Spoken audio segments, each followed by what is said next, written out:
kunemba mangu. Ngochitemu. Yatongochite.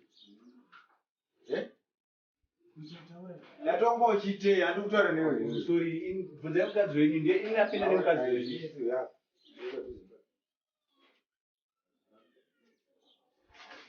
Kuna kwa ndini mali. Uya kuno. Sori kuti waita sei? Angachitemuka tu. Iwe unakupeka ndini. Haunakupeka kaiwe. Yabo. Ya. Iwe mira ipapo ndatoyo ya. Andisumbokuruma ndatoyo ya.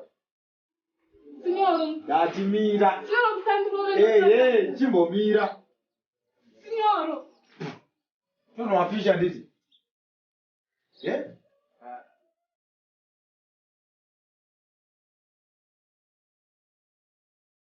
Alright. Hey, kufinira pala nditi. Yeah. Sidra. Yeah. Ndiri kana munhu kwena. Hey, alright. Ndoda kunzwisa kuti macoffin ari kuita mari 300. Alright. Masaizi mune rinopinda ringangoti 1 meter and a half. Rimwe racho 1.23. Yeah? Ari kuisa ndizvo. Alright, kuno kundine maclients ndakagadzira zvitina zvenyu 2 zvakakwana. Chefemale neche asi vatoita nemazvindo. Female nemale. Ndosiyana nendokuroma uzvindo. Sorry. Yeah. Male nefemale.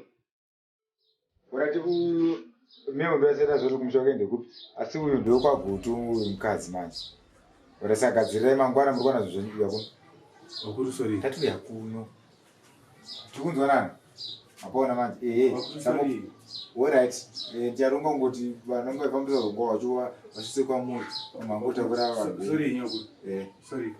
Signoro, totsanangura zvikuitika, signoro. Signoro, totsanangura zvikuitika, musaflore. Totsanangura. Wakuru.